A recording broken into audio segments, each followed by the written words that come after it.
কেদারনাথ মন্দিরের রহস্য।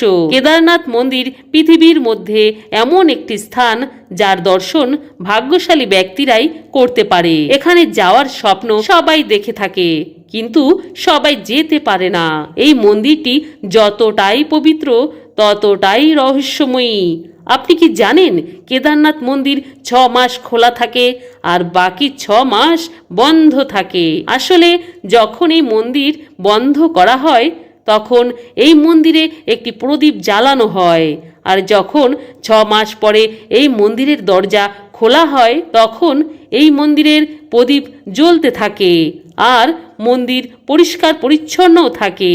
তাই বলা হয় যখন এই মন্দির বন্ধ থাকে তখন ওখানে দেবদেবীরা এসে 6 মাস বদ্রীনাথে পুজো করেন।